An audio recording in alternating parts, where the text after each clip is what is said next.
नमस्कार, आप देख रहे हैं न्यूज 24। आपके साथ में हूं मानव गुप्ता और मेरे साथ स्क्रीन पर आप देख रहे हैं केंद्रीय मंत्री अनुप्रिया पटेल को, जो कि उत्तर प्रदेश की एक बड़ी ओबीसी नेता हैं। और सही मायनों में कहा जाए तो बीजेपी को उत्तर प्रदेश की सत्ता में लाने में एक बहुत ही अहम रोल अनुप्रिया पटेल ने निभाया था। स्वागत है न्यूज 24 पर। अनुप्रिया जी, कैसी हैं आप? और मैंने परिचय में सही कहा ना, यूपी में बीजेपी को सत्ता में लाने में आपका बहुत अहम रोल था। यूपी में अपना दल और भारतीय जनता पार्टी के गठबंधन की सरकार बनाने में निश्चित रूप से हमारी पार्टी का और भारतीय जनता पार्टी दोनों का योगदान है। आप मॉडेस्ट हो रही हैं, लेकिन इसमें कोई शक नहीं है कि जो ओबीसी वोट है वो सारा समाजवादी पार्टी को जाता था पहले, लेकिन बीजेपी ने, अमित शाह ने ऐसी सोशल इंजीनियरिंग की, आपको अपने साथ जोड़ा, जिससे गैर यादव ओबीसी वोट और भी कुछ एक पार्टियां थी, वो सारा बीजेपी की तरफ आया। तो आप मॉडेस्ट हो रही है, मान लीजिए ना कि हाँ, जब से ये गठबंधन बना है तभी से बीजेपी के वारे नारे हुए यूपी में। नहीं, दोनों साथ में मिलकर चले हैं और मुझे लगता है कि दोनों पार्टियों ने अच्छा प्रदर्शन किया है। और क्या ये परफॉर्मेंस इस बार आप दोहरा पाएंगे जो 14, 17, 19 का परफॉर्मेंस था, या पिछली बार से कुछ कम होंगी सीटें? सर्वे ऐसा ही दिखा रहे हैं। और नहीं, बहुत अच्छा प्रदर्शन होगा और हम फिर से उत्तर प्रदेश की सत्ता में वापसी भी करेंगे। उत्तर प्रदेश के मतदाताओं का, जनता का फिर से एक बार हम पर भरोसा कायम होगा एनडीए गठबंधन पर, और एनडीए गठबंधन की एक जबरदस्त वापसी होगी। मैं पूरे विश्वास के साथ ही कहती हूँ। सीटों के बारे में कोई अंदाजा आपने लगाया? क्योंकि आप तो जमीन से जुड़ी नेता हैं, फीडबैक आपको मिलता ही होगा। 325 से कम होंगी, उतनी ही रहेंगी, या कुछ बढ़ेंगी सीटें इस बार?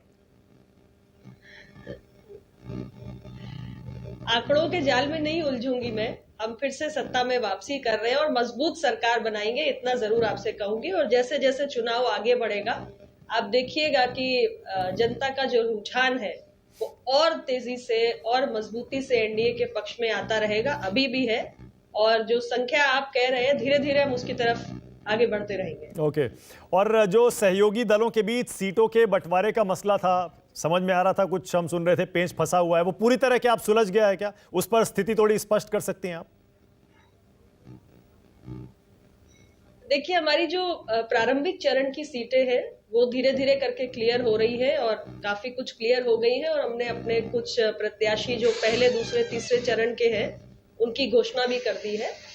थोड़ा हमारे अंतिम चरण की जो कुछ एक सीटें हैं अभी वो चर्चा में है और बहुत जल्दी हम उसको भी फाइनल कर लेंगे। ओके। खबर ये आ रही है कि 18 सीटें आप मांग रही हैं, 14 आपको दी जा चुकी हैं, पर जो सीटें आपकी जीती हुई हैं उन पर अभी सस्पेंस है। क्या ये सही है? ये कहना सही होगा? देखिए, ऐसा है कि सब अपने तरीके से अनुमान लगा रहे हैं और अपने तरीके से संख्या भी बता रहे हैं, लेकिन फिलहाल मैं इतना ही कहूंगी कि हमारी बातचीत जारी है और जब तक अंतिम मुहर नहीं लग जाती है हमारे सीट के डिस्ट्रीब्यूशन पे, मैं कोई आंकड़ा अभी आपके चैनल पे नहीं कहूंगी। और जैसे जैसे हमारी सीटें क्लियर होती जाएंगी हम प्रत्याशियों की घोषणा भी करते जाएंगे, क्योंकि हमारे यहाँ आवेदक है, बड़ी संख्या में है और जीतने वाला जो प्रत्याशी है उसको हम मौका दे रहे हैं जो पार्टी के प्रति समर्पित भी हो। बहुत जल्दी एक स्पष्ट आंकड़ा आपके सामने आ जाएगा। ओके। पर पिछली बार से आप ज्यादा सीटें लड़ेंगी, ये तो तय है ना?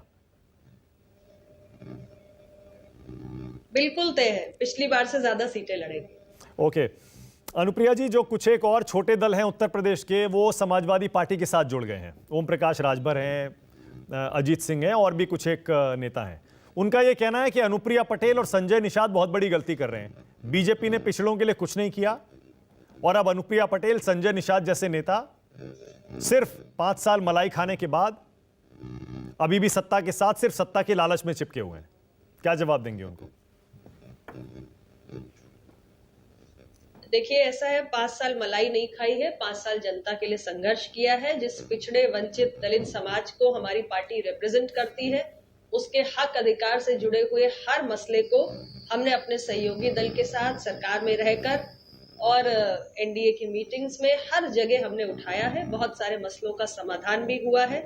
आप देखिए, हमारे अपना दल के तरफ से 69,000 शिक्षक भर्ती के प्रकरण को बड़ी मजबूती से उठाया गया। समय जरूर लगा लेकिन उसमें समाधान हुआ। हमारे सैनिक स्कूल में, केंद्रीय विद्यालय में पिछड़ों का आरक्षण पहले लागू नहीं था, आज लागू हुआ है। ओबीसी कमीशन को सरकार ने संवैधानिक दर्जा दिया है। नीट के एग्जामिनेशन में ऑल इंडिया कोटा में पिछड़ों का आरक्षण लागू हुआ है।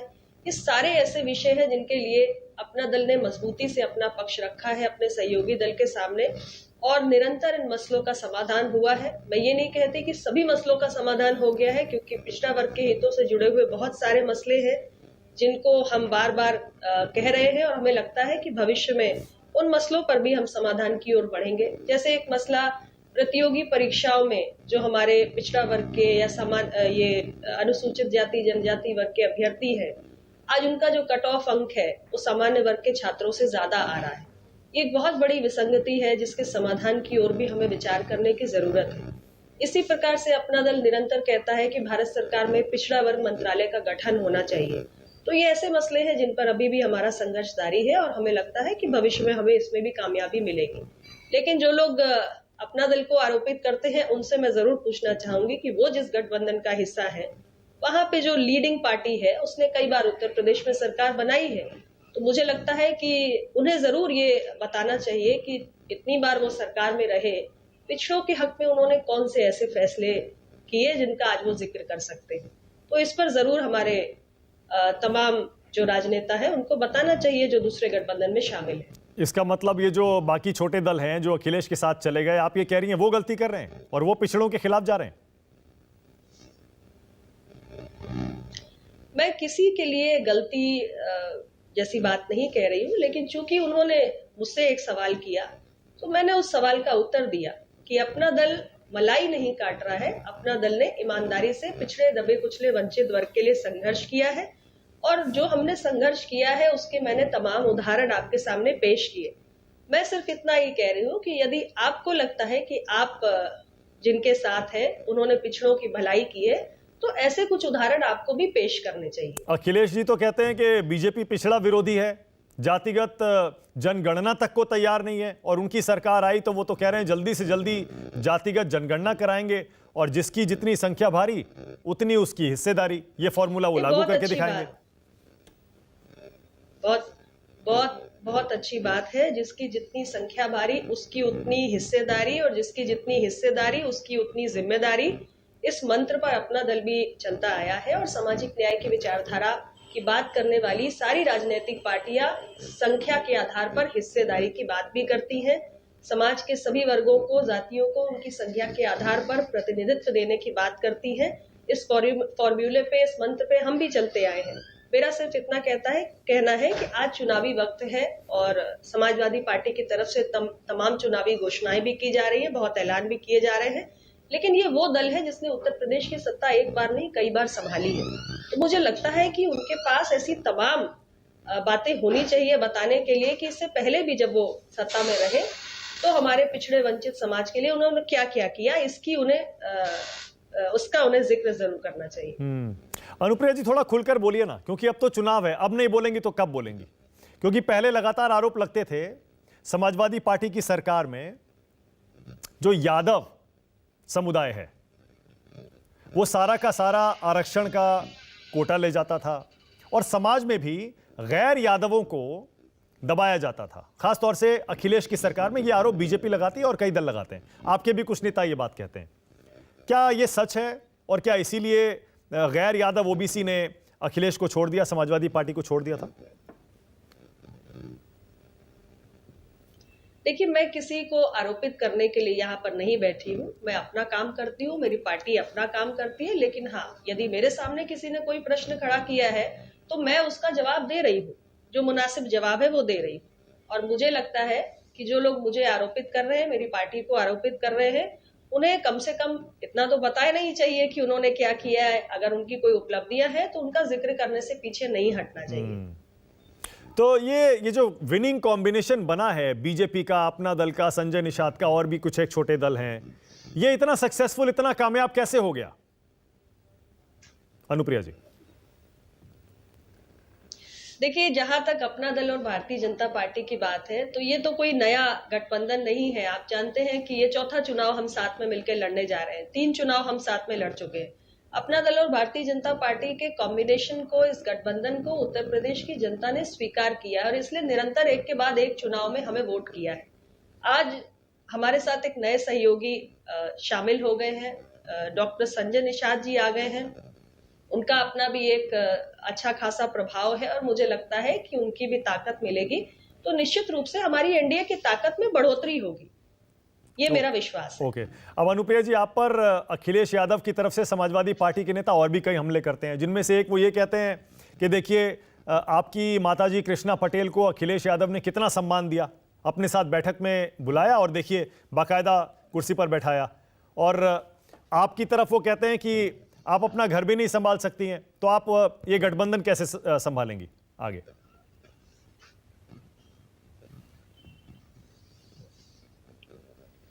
देखिए, ऐसा है, उन्होंने माता जी को सम्मान दिया है, मुझे बहुत प्रसन्नता है। मुझे और भी ज्यादा प्रसन्नता होती यदि डॉक्टर सोनेलाल पटेल जी के संघर्षों का सम्मान करते। हमारे समाजवादी पार्टी की सरकार 2012 से 2017 के बीच में भी उत्तर प्रदेश में रही है। डॉक्टर पटेल जी का निधन 2009 में हुआ। मुझे लगता है कि शायद उनकी सरकार थी जब 2012 से 17 के बीच में, तब भी हमारी पार्टी के प्रति, हमारे पार्टी के संस्थापक के प्रति सम्मान व्यक्त करने का कोई तरीका अपनाया जा सकता था, जैसे कि हमारे प्रधानमंत्री नरेंद्र मोदी जी की सरकार ने अपनाया है। जब मैं भारत की सरकार में स्वास्थ्य राज्य मंत्री रही, उस वक्त हमने उत्तर प्रदेश की सरकार के साथ मिलकर प्रदेश भर के अंदर और पूरे देश भर के अंदर, हर जिले के अंदर मेडिकल कॉलेजेस बनाने का काम किया। उसी क्रम में एक मेडिकल कॉलेज प्रतापगढ़ जनपद में भी बना। आज उसका नामकरण यशकाई डॉक्टर सोनेलाल पटेल जी के नाम से हो चुका है। ये फैसला देश के प्रधानमंत्री आदरणीय नरेंद्र मोदी जी की सरकार ने लिया, उत्तर प्रदेश की सरकार ने लिया।